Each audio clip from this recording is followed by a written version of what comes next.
Hello everybody and welcome! Let's do another flight today here in Xplane 11. And this time we have the FlyJSim -8 Q400 Legacy Edition. So if you have 1 hour to kill, then join me on the flight deck. We are going to fly this plane from Innsbruck in Tyrol, Austria, to Prague in the Czech Republic. It's going to be a short flight, 1 hour of airtime. And actually I had this plane forever and never spent that much time with it. There were always much more exciting jet aircraft to fly. And this plane had a lot of shortcomings, especially the sounds were awful. Yeah, this was one of the main criticisms that I read on the forums, that the sounds were horrible. And it was a valid criticism, but luckily I've downloaded the Fmod Soundpack recently, which makes this plane much more enjoyable to fly. It's not the most realistic, also not the best looking, but it can be a lot of fun to fly. And I actually grown to enjoy it a lot in the last couple of weeks. So we are here in Innsbruck in Austria, in the Alps. This is the standard airport scenery. Unfortunately I don't have orbacks, which looks much better.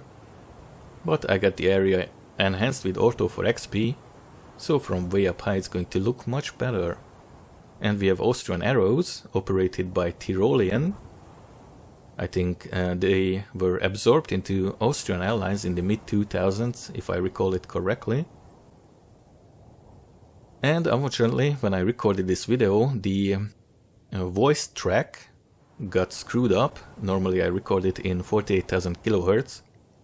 But for some reason, Microsoft Windows has decided to put the quality back to really low on the microphone, so I had to re-record the voice track.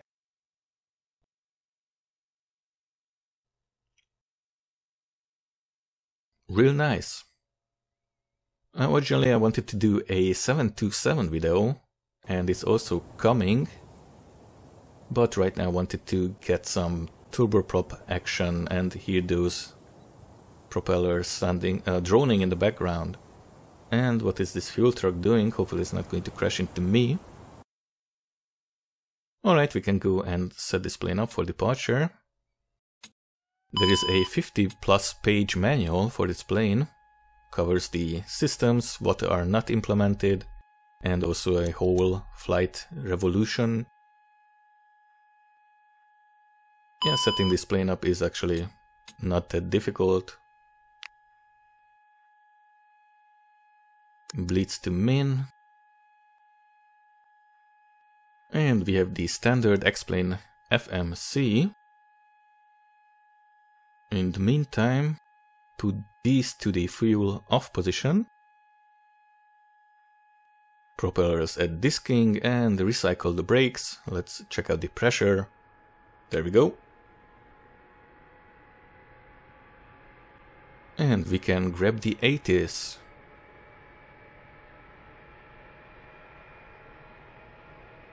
Yeah, 126025. Let's go into the navret page. It's much more convenient and efficient to put the frequency in here.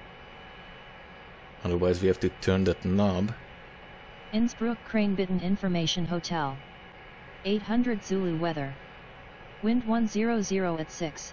Visibility more than 10. Sky conditions 1000 few. 3000 broken. Temperature 12. Dew point 9. Alright, that's enough of that. And put in the flight plan Lowe, Innsbruck. And Prague.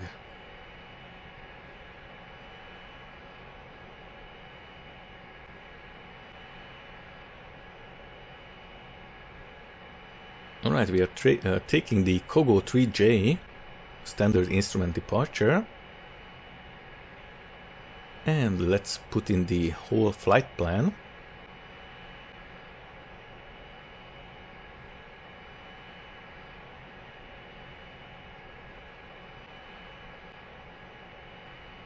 M726 to MAH.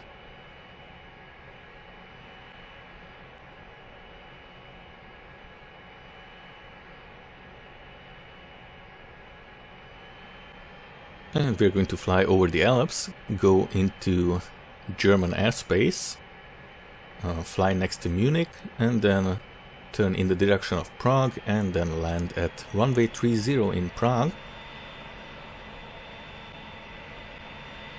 Beautiful area here in the Alps. And Lomky and arrival. Actually, we have to select the star first. Lomky 8R. Should be somewhere here. And ILS 30. Airwag transition. There we go. Execute it. And we have the legs page. Nice. And here we have a holding procedure at Rottenberg or Rottenburg because of the hills in the area. So before I reach that holding point there, I'm going to go directly to Kogol. We are going to be over 9,500 feet at that point, so that's what's going to happen. And now we can load up the airplane. Alright, and we have to operate in pounds, so I have to configure the flight plan with pounds. And let's see, total fuel is going to be 6.2, 6.3. Yep, there we go. Rounding it up. And we have the average summer weights of men, women and children. And we are flying with 61 passengers today. So let's add a couple of them to another kid and add a lady right there. Alright, 61.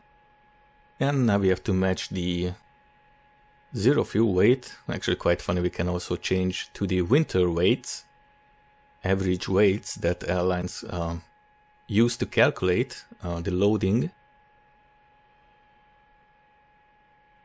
and add a little bit of cargo, so we can, it's going to be 53, 53.1. Meanwhile, keep an eye on the CG, and this airplane has a tendency when reaching cruise to pitch up and down depending on the CG, but there's a fix for that, actually a partial fix. On the Xplane forums, I have to go into the plane maker and change some values. If you search on Google of this issue or look up this issue, then the Xplane forums page comes up. Alright, now we can do these VNAV steps here. Not that important, we are not going to use VNAV. But let's see, 160, below 10,000, depending on the airline, SOP. In the manual we have 160, so we're going to use that. Transition altitude 10,000, we're going to cruise at flight level 200. And let's add 250, we're going to check out what the VMO will be. Maximum operating speed at 20,000 feet.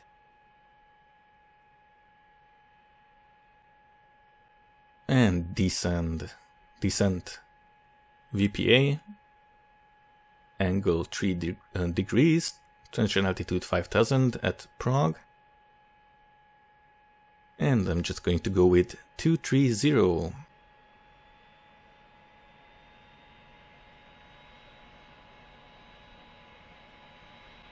Well, alright. And that pretty much covers. Actually, here progress page, top of descent point, it's not that accurate. According to Sim Brief, I have to initiate descent between the waypoints Agnev and Lomky. But we're going to manage that later on. And we can start the APU. Doesn't take forever. Start and gen on. And we have APU up and running. Bleeder open.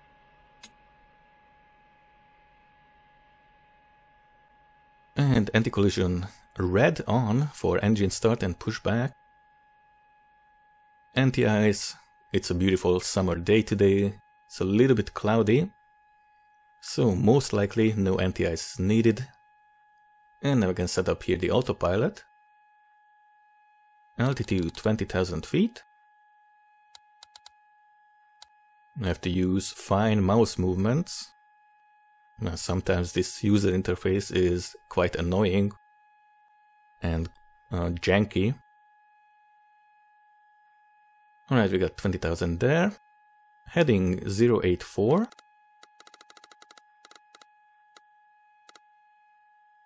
Yeah, we got it. And then altitude select. It's important that we arm that. And IS. Oops, yeah, that's an F source. We need FMS1 anyway. But we need that nose down, nose up button or knob to set IS 160 there. And once again, altitude select. Once we reach 20,000 feet, then altitude hold mode will engage. And let's see, propellers at disking. And we are pretty much ready for pushback. We can also change the range here. I don't see the route yet. Oh, come on. Alright, and here we can set the transponder. Could have also done it in the navret page, but let's use the knobs. Not that great, but anyway. Let's add something random.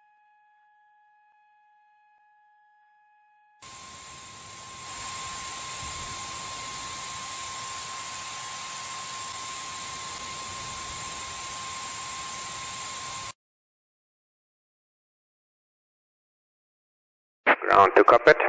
Plan acknowledged. Call me through the menu when you're ready. And we are ready. Ground to cockpit. Toes driving up.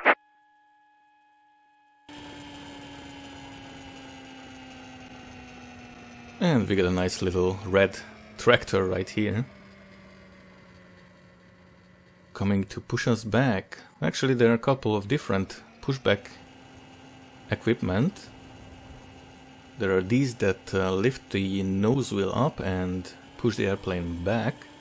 There are also some which uses tow bars, but those bars are not universal. They have to be changed, or they have to be changed depending on the aircraft type constantly. And close that door. I think it closes automatically. Okay. All doors and hatches are closed, ready to connect. Set parking brake. Should be set already, so let's check out what this guy is doing.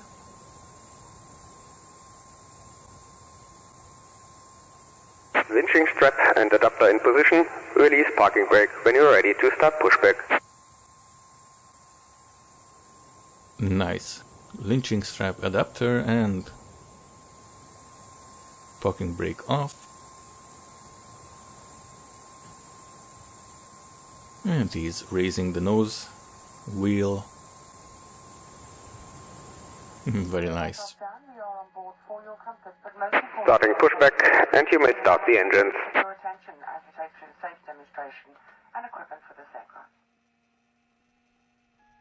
And safety demonstration. There we go. And engine start, ignition to norm. Select 2 and start.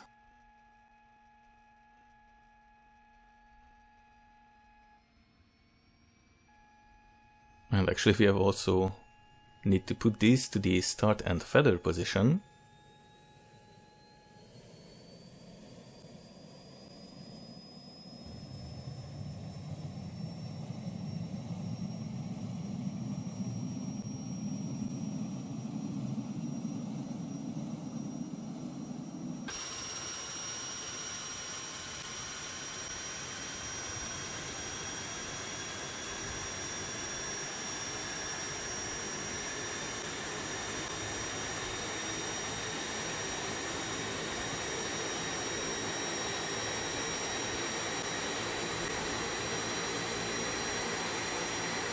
And now you can hear those Pratt & Whitney engines coming online.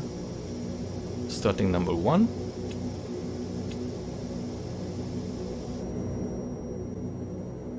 Operation complete. Please set parking brake. Set.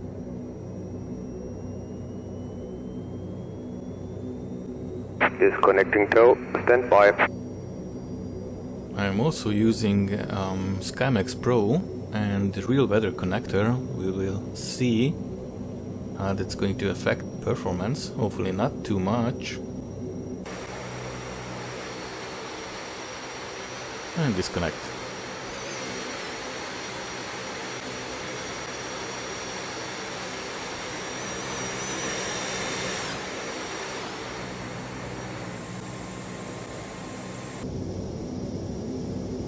Alright, now we don't need the APU anymore. Bleeds on. Tow is disconnected and bypass pin has been removed. Hand signal on the left. I'll see you next time. Have a safe flight. Wunderbar. Alles klar. Pito. And we don't have any indications right here. Now we can go down here and auto feather. Engine controls and top for takeoff. Tank 1 and 2. And hydraulic standby and PTU control for takeoff as well. There is the hand signal. No more indications and we are good to go. Flaps 5.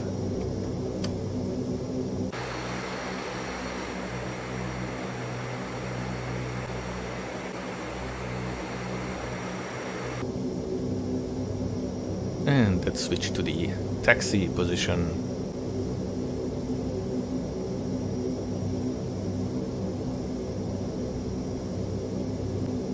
And a couple of clouds over there. We have to go runway 08. And we can roll propellers in the disking position. And we have to turn around at the end of runway 08.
Right now we are holding short here at 08. Check out the traffic. If someone is coming in for landing or not. Looks alright, we have a A319.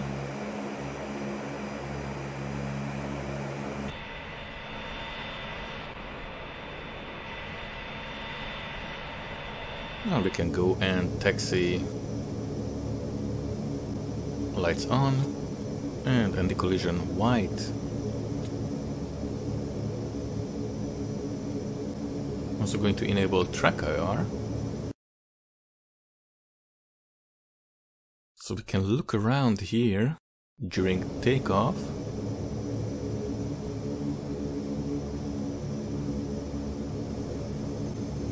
Now the controls of this plane are quite sensitive, especially using joystick.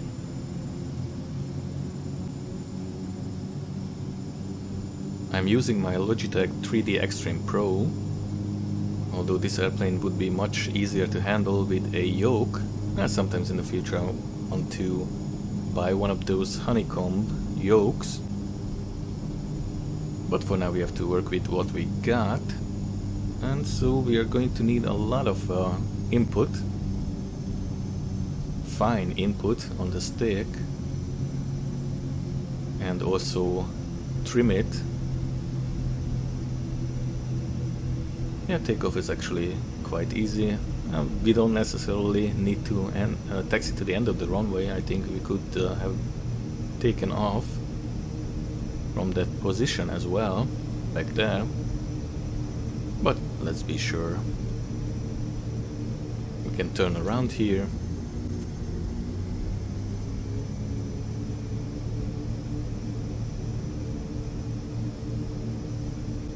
And at 80 knots we have to initiate rotation gently, and then at between 100 and 120 the airplane will lift off.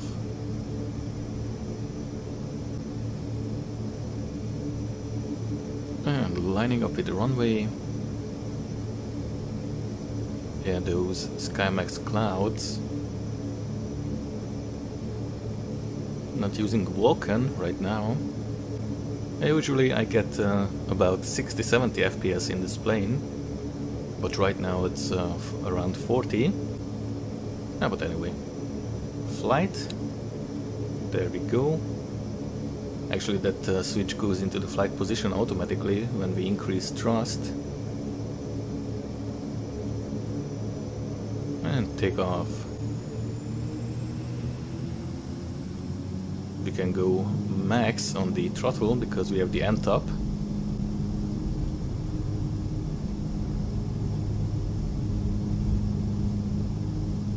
And remain on the center line. 80 knots. Rotate slowly.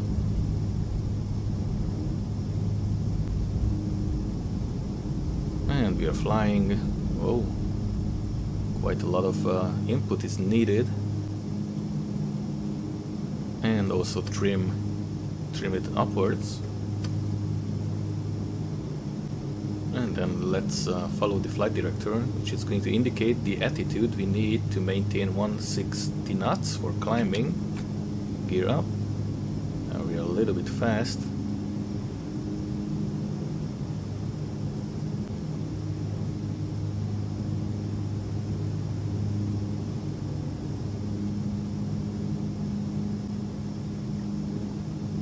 And now we are looking much better.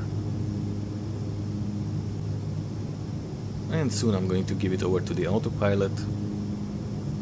Yeah, I'm still practicing with this airplane. There we go. Hopefully the landing will be much smoother. And flaps completely up. And MCL for climb. I think it's limiting RPM to 900. Yeah, auto feather. And there we have it.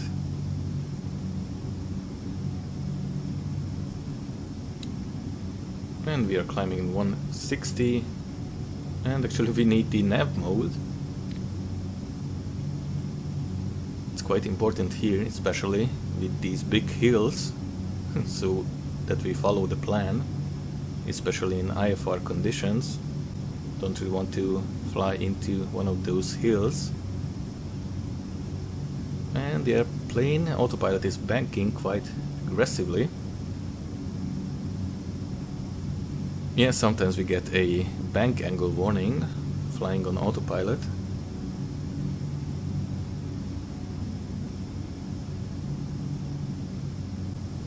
No, but anyway, most of the time this plane can follow waypoints quite effectively.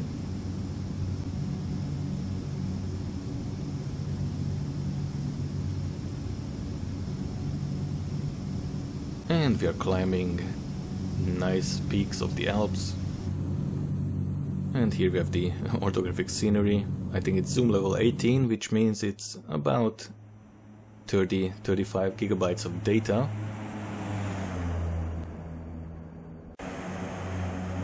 And beautiful.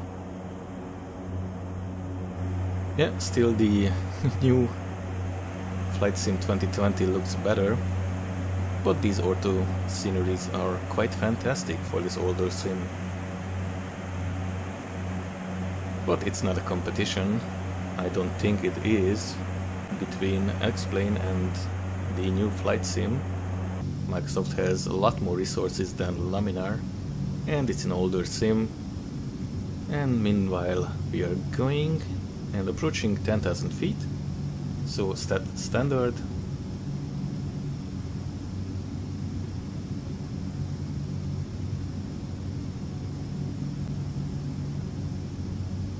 $29.92 set, lights off, and now we can increase speed, which we have to do incrementally. So I'm going to go 180. If I go 250 right now, or 230, the airplane will go nose down quite aggressively, also go into descent, which is not good. So I'm going to speed up incrementally, and let's see. There's our hold at Rattenberg. So I'm going to go direct to Kogol soon. We are over 9,500 anyway, so speed it up. 200.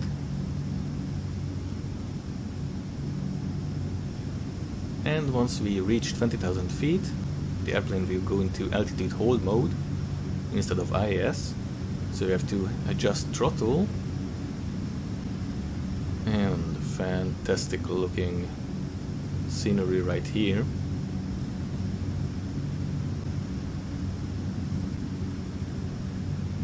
Yeah, I also have the Prague VFR package from the forums. Hopefully we got to see some of the Prague landmarks. Beautiful.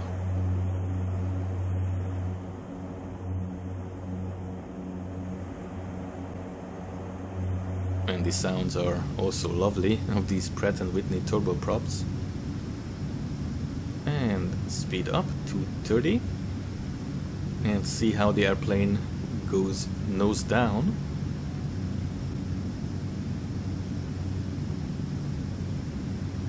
So I have to manage that autopilot.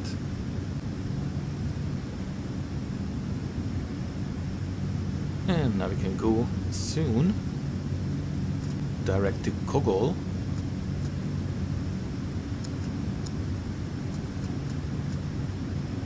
And there is the hold. And beautiful. Yeah, these little lakes between those mountains are actually quite fantastic.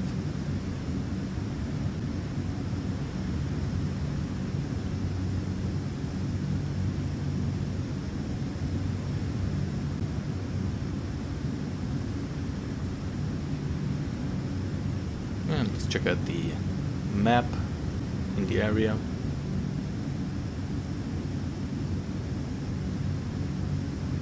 Yeah, we're going to go fly next to München, and then go to Prague.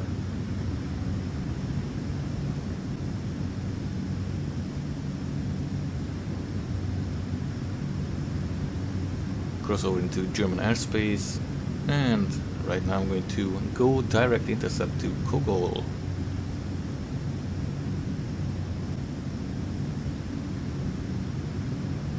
And execute it. There we go. And turning to the left.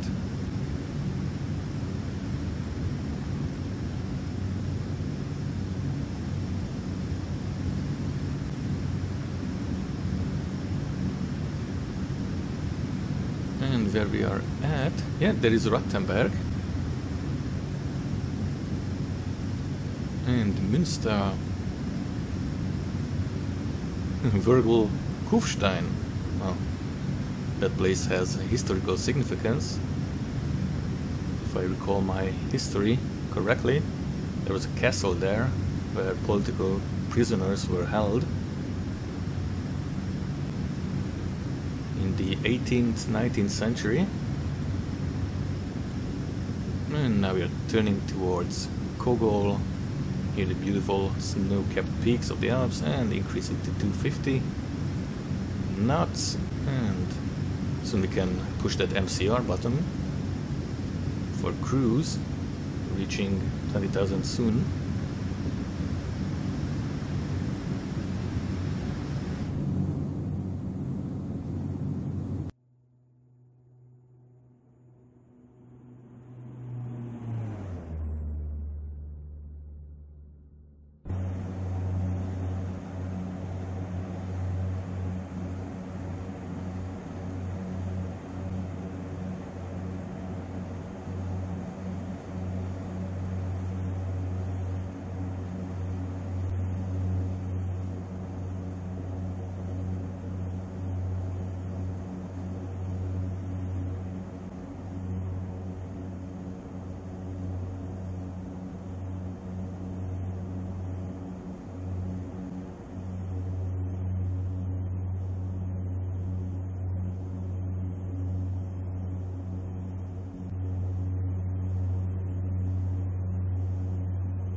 Fantastic. Alright. Yeah, bank angle warning. Still climbing here, Kogol.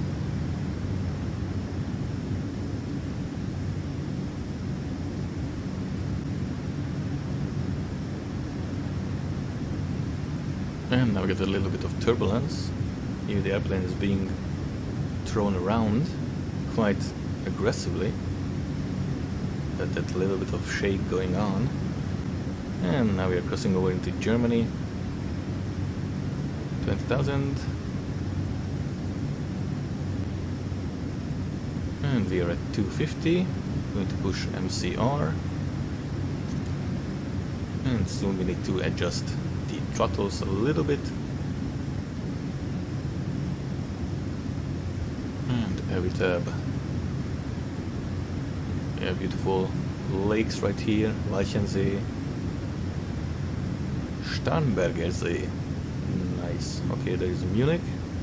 And then we are going to the Czech Republic.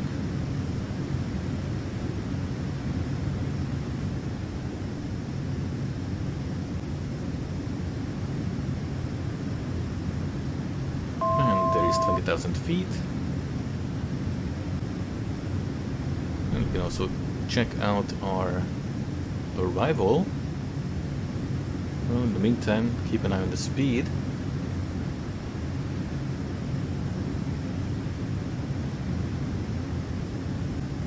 And we could possibly go a little bit faster, but for now, let's maintain 250.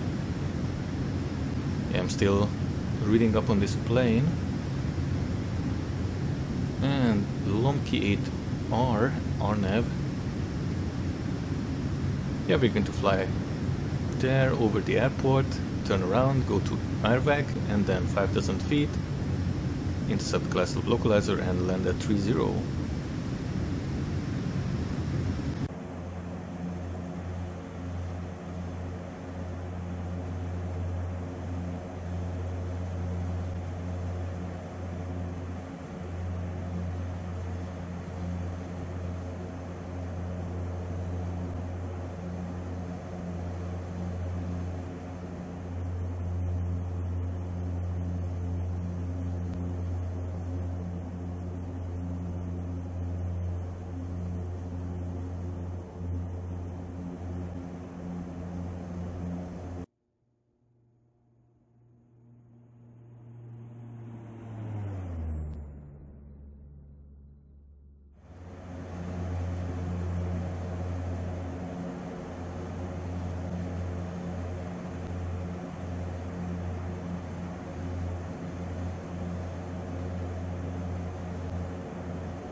Alright, still being thrown around.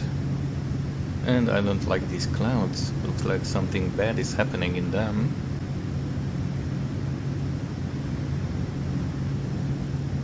Well, actually there's also weather radar on this plane, but I think it does not work with real weather connector. But anyway. Egnev and Lomki, between those points we have the top of descent points. So I'm going to initiate descent. First go down into 10,000 feet. I already got my nav1 and nav2 radios. And course 1 and course 2 set to ILS 30. And it's still bouncy. And altitude Let's set 10,000 feet. And then push the altitude select. And then later when we reach the top of descent point, I'm going to push the vertical speed mode and then manage descent.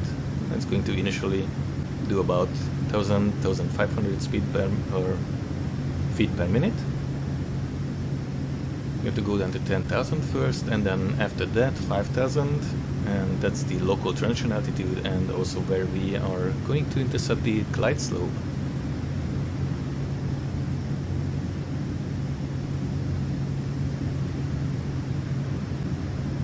And beautiful summer day today.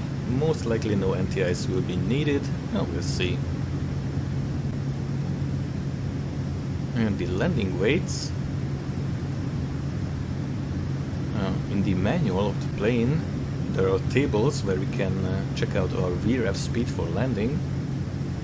Today it's going to be about 118 knots VREF, according to our landing weight, estimated landing weight given us by SimBrief.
And we are at 5,000 feet. Airport is up ahead.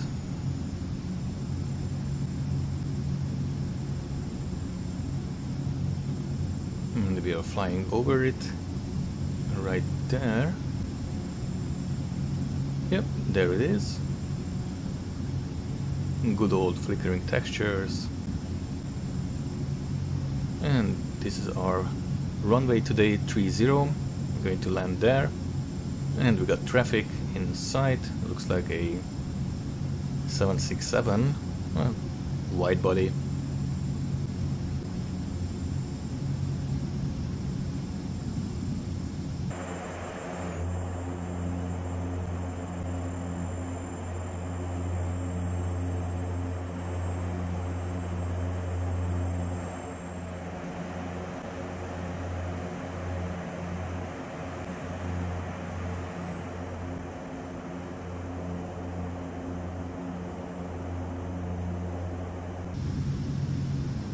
And here is the city of Prague with the Prague VFR package. And now we can see some of the landmarks. Yeah, this is where Microsoft Flight Simulator will be much better visually, because even with those extra packages and textures, and even though it's looking nice, this autogen combined with this package and ortho scenery, it's still not the best looking. But yeah, I think it's quite an exciting time to enjoy this hobby with two awesome simulators that can do so much. So, quite excited. It's actually looking quite nice here. Alright, we got a couple of clouds there. Hopefully we can land before those hit the airport.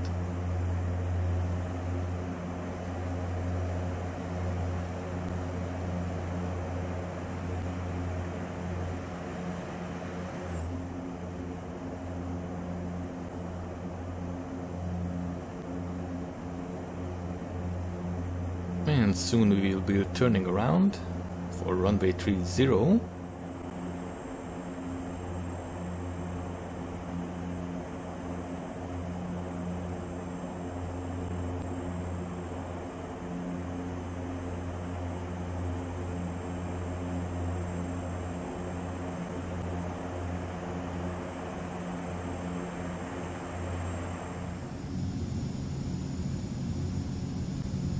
And now we are on the glide slope and localizer, approaching the runway up ahead. And I'm spending too much time looking outside and not monitoring the airplane. But now we can go gear down.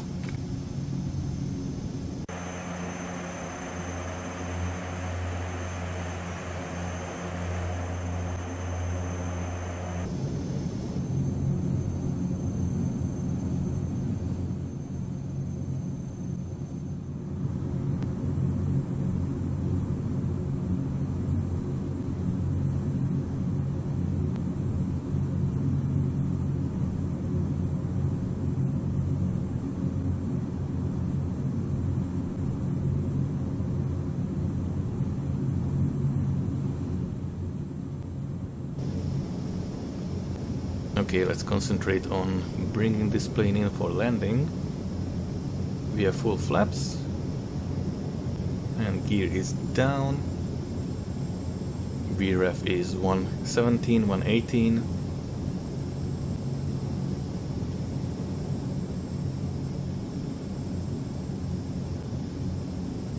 And lights, there we go.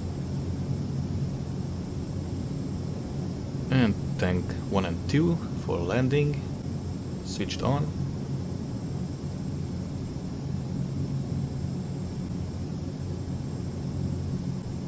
And we are configured for landing.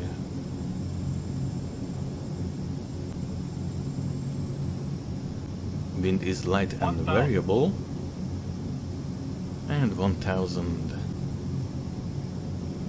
So I'm going to take over from the autopilot.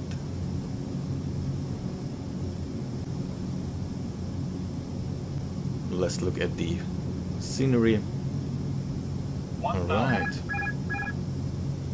My aircraft. 1000. Yes, 1000. I got it. Most likely the radio altitude call out.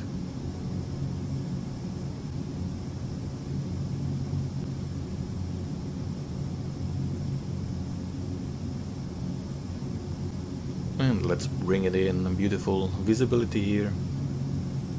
Also don't want to land this plane in a too nose high attitude. You have to keep an eye on that. Don't want to risk a tail strike. I just want to let it settle.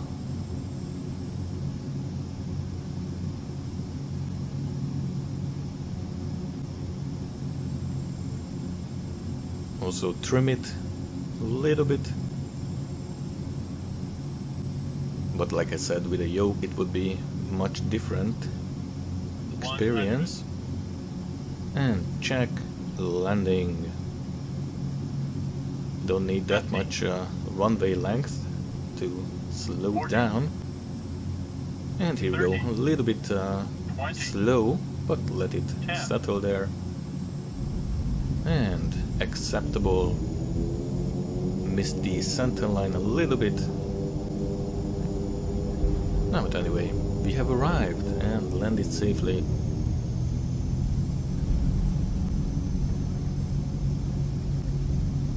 And let's slow down and vacate the runway right on the next exit. Whoa, now we get a weather update and those SkyMaxx Pro clouds are loading. That's why the FPS is tanking. Yeah, still no Vulcan. But right now it's looking better.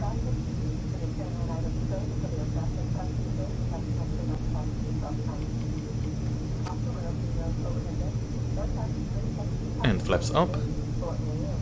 And exit here.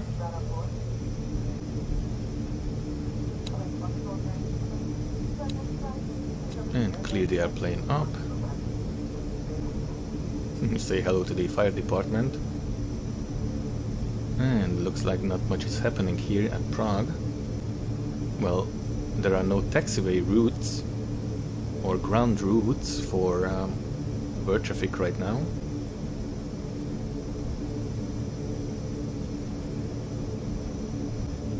I'm glad we landed before those clouds are right here at the airport. It looks like really a low ceiling, and I'm going to park there. And then we can take a look at the replay. Yeah, there are a couple of airplanes somewhere in the parking spots right over there. But anyway, let's park this plane.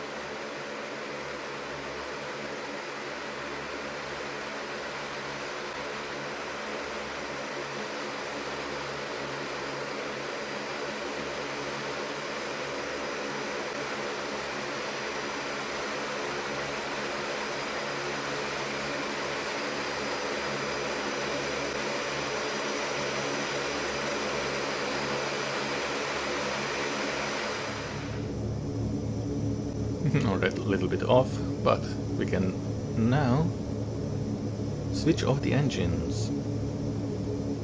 APU is up and running already.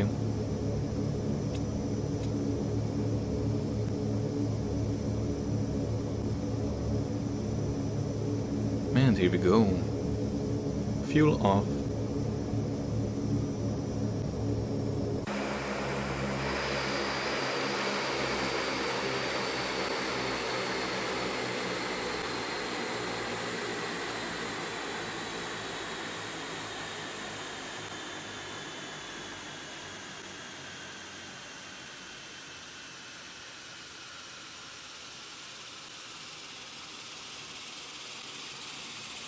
And open the door. Actually, I think we have to wait for the engines to stop completely before we can do that.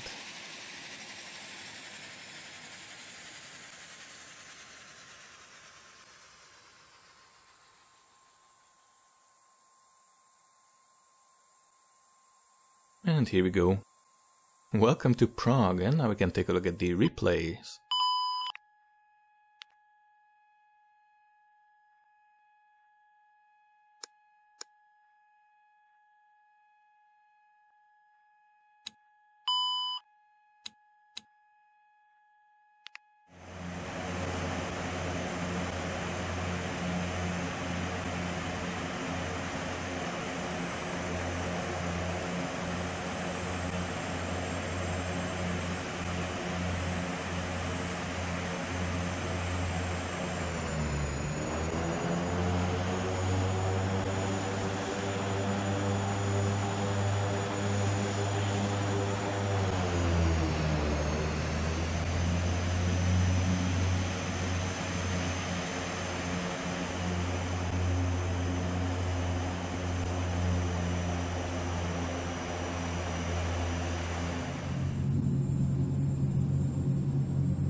Alright, I don't know, on the replay it looked like the nose wheel half sunk into the runway.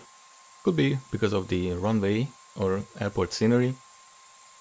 But anyway, thank you for watching this video and I'll see you in the next one. In the meantime, take care and have a good one.